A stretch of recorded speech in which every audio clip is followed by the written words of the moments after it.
ಕೊನೆಗೂ ಕೂಡ Lufthansa airlines ನಲ್ಲಿ ಕುಳಿತಂತಹ Prajwal Revanna business class ticket ಅನ್ನು ಪಡೆದಿರುವಂತಹ ಪ್ರಜ್ವಲ್ ರೇವಣ್ಣ ಬೆಂಗಳೂರಿನತ್ತ ಸಂಸದ ಪ್ರಜ್ವಲ್ ರೇವಣ್ಣ ಹೊರಟಿದ್ದಾರೆ. ಕೊನೆಗೂ ಕೂಡ ಲುಫ್ತಾನ್ಸಾ ಫ್ಲೈಟ್ ನಲ್ಲಿ ಪ್ರಜ್ವಲ್ ರೇವಣ್ಣ ಕುಳಿತಿದ್ದಾರೆ. ಬಿಸಿನೆಸ್ ಟಿಕೆಟ್ ಅನ್ನ ಬುಕ್ ಮಾಡಿದ್ರು, business class ticket. Prajwal Revanna ಕೊನೆ ಕ್ಷಣದವರೆಗೂ ಕೂಡ ಬಹಳ ಒಂದಷ್ಟು ಕುತೂಹಲವನ್ನ ಕಾಯ್ದುಕೊಂಡಿದ್ರು. ಅವರೇನಾದ್ರೂ ನಿರ್ಧಾರವನ್ನ ಬದಲಿಸ್ತಾರ ಅಂತ ಹೇಳಿ ಎಲ್ಲರೂ ಕೂಡ ಕಾದು ನೋಡ್ತಾ ಇದ್ರು. ಆದ್ರೆ ಕೊನೆಗೂ ಕೂಡ ಯಾವುದೇ ರೀತಿಯ ನಿರ್ಧಾರವನ್ನ ಬದಲಿಸಿಲ್ಲ. ಪ್ರಜ್ವಲ್ ರೇವಣ್ಣ ಬೆಂಗಳೂರಿಗೆ ಬಂದಿಳಿಯೋದು ಪಕ್ಕ. ಲುಫ್ತಾನ್ಸಾ ಫ್ಲೈಟ್ ನಲ್ಲಿ ಪ್ರಜ್ವಲ್ ರೇವಣ್ಣ ಕೂತಿದ್ದಾರೆ. ಕೆಲವೇ ಕ್ಷಣಗಳಲ್ಲಿ ವಿಮಾನ ಟೇಕ್ ಆಫ್ ಕೂಡ ಆಗುತ್ತೆ. ಭಾರತೀಯ ಕಾಲಮಾನ 4:30 ಸುಮಾರಿಗೆ ವಿಮಾನ ಟೇಕ್ ಆಫ್ ಆಗಲಿದೆ. ಇನ್ನೊಂದು 20 ನಿಮಿಷದಲ್ಲಿ ವಿಮಾನ ಟೇಕ್ ಆಫ್ ಆಗುತ್ತೆ.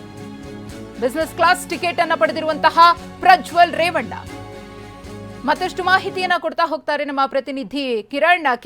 ಹೇಳ್ತಾ ಇದ್ರಿ ಯಾವ ರೀತಿಯಾಗಿ SIT ಅಧಿಕಾರಿಗಳು ತನಿಖೆಯ ಭಾಗವಾಗಿ ಸಾಕ್ಷ್ಯಾಧಾರಗಳನ್ನ ಸಂಗ್ರಹಿಸಿದ್ದಾರೆ ಅಂತ ಹೇಳಿ. ಸದ್ಯಕ್ಕೆ ಸಿಗ್ತಾ ಇರುವಂತಹ ಮಾಹಿತಿ ಪ್ರಕಾರ ಪ್ರಜ್ವಲ್ ರೇವಣ್ಣ ಲುಫ್ತಾನ್ಸಾ ಫ್ಲೈಟ್ ನಲ್ಲಿ ಕೂತಿದ್ದಾರೆ ಅನ್ನೋದು.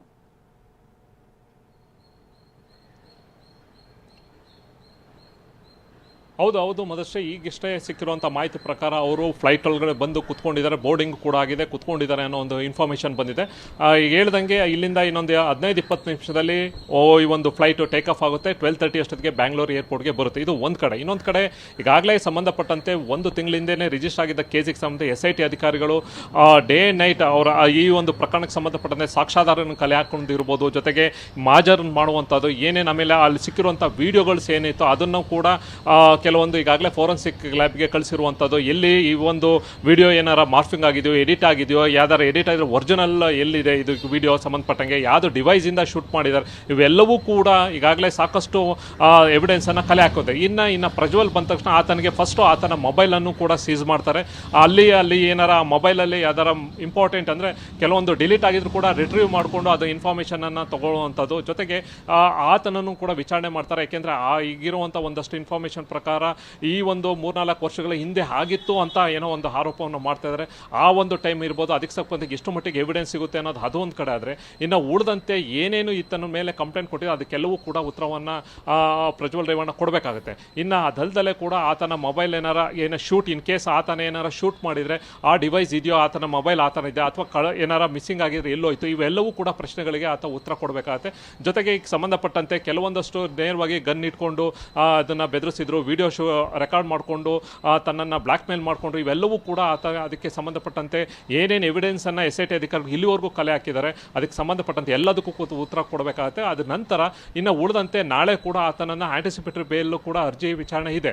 ಏನಾರು ಇನ್ ಕೇಸ್ ಮಧ್ಯದಲ್ಲೇ ಅರೆಸ್ಟ್ ಆಯಿತು ಅಂದರೆ ನಾಳೆ ಆತನ ಆಂಟಿಸಿಪೇಟರಿ ಬೇಲ್ನ ವಾಪಸ್ ಅವನು ತಗೋತಾನೆ, ರೆಗ್ಯುಲರ್ ಬೇಲ್ಗೆ ಮೂವ್ ಮಾಡ್ತಾನೆ. ಈಗ ಇರುವಂಥದ್ದು ಒಂದಷ್ಟು ಆತನನ್ನು ಇಮಿಡಿಯೇಟಾಗಿ ಆತನ ಏರ್ಪೋರ್ಟಲ್ಲೂ ಕೂಡ ಕಸ್ಟಡಿಗೆ ತೊಗೊಂಡು ನಂತರ SIT ಆಫೀಸಿಗೆ ಬಂದು ಆತನನ್ನು ಅರೆಸ್ಟ್ ಅಂತ, ಯಾಕೆಂದರೆ ಅರೆಸ್ಟ್ ವಾರೆಂಟ್ ಈಗಾಗಲೇ SIT ಅಧಿಕಾರಿಗಳು ಪಡ್ಕೊಂಡಿದ್ದಾರೆ. ನ್ಯಾಯಾಲಯದಿಂದ ಆತನನ್ನು ಅರೆಸ್ಟ್ ವಾರೆಂಟ್ ಈಗಾಗಲೇ ಆಗಿದೆ. ಜೊತೆಗೆ ಆತನನ್ನು ಅರೆಸ್ಟ್ ಮಾಡಿ ಉಳಿದಂತೆ ವಿಚಾರಣೆ ಮಾಡಿ ಮತ್ತೆ ಕಸ್ಟಡಿಗೆ ಅಂದರೆ ಅವ್ರನ್ನ ಹಾಜರುಪಡಿಸಿ ಮತ್ತೆ ಕಸ್ಟಡಿಗೆ ತಗೊಂಡು ಹೆಚ್ಚಿನ ಒಂದು ತನಿಖೆಯನ್ನು ಮಾಡ್ತಾರೆ. ಯಾಕೆಂದರೆ ಆತನ ಮೇಲೆ ಈಗ 3 ಪ್ರಕರಣಗಳು ಇದೆ.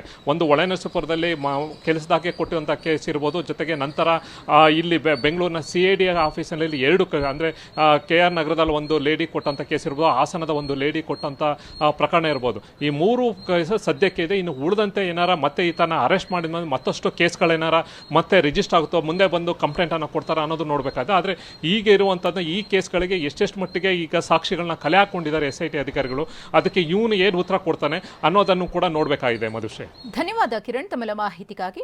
ಬೆಂಗಳೂರಿಗೆ ಬಂದ್ರೆ ಪ್ರಜ್ವಲ್ ಬಂಧನ, ಪ್ರಜ್ವಲ್ ರೇವಣ್ಣ ಬಂಧನಕ್ಕೆ SIT ಇಂದಲೂ ಕೂಡ ತಯಾರಿಯಾಗಿದೆ.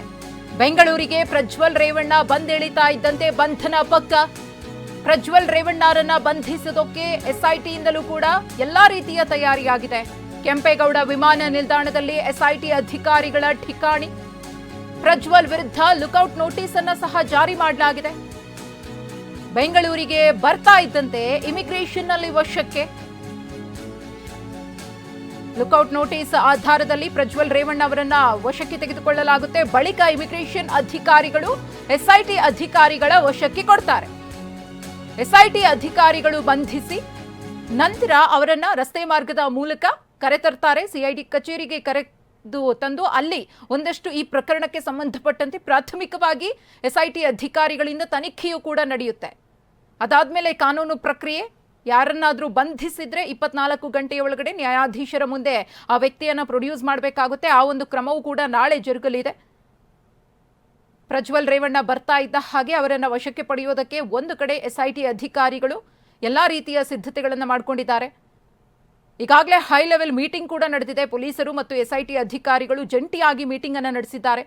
ಯಾವ ರೀತಿಯಾಗಿ ಬಿಗಿ ಭದ್ರತೆಯನ್ನ ಕಲ್ಪಿಸಬೇಕು, ಯಾವ ಕಡೆಯಿಂದ ಕರ್ಕೊಂಡು ಬರಬೇಕು, ಮಾಧ್ಯಮದವರನ್ನ ಕಣ್ತಪ್ಪಿಸುವ ನಿಟ್ಟಿನಲ್ಲೂ ಕೂಡ ತುಂಬಾನೇ ಸೆಕ್ಯೂರ್ ಆಗಿ ಅವರನ್ನ ಕರೆತರುವ ನಿಟ್ಟಿನಲ್ಲಿ ಬೇಕಾದ ಎಲ್ಲಾ ರೀತಿಯ ತಯಾರಿಗಳನ್ನ SIT ಅಧಿಕಾರಿಗಳು ನಡೆಸಿದ್ದಾರೆ.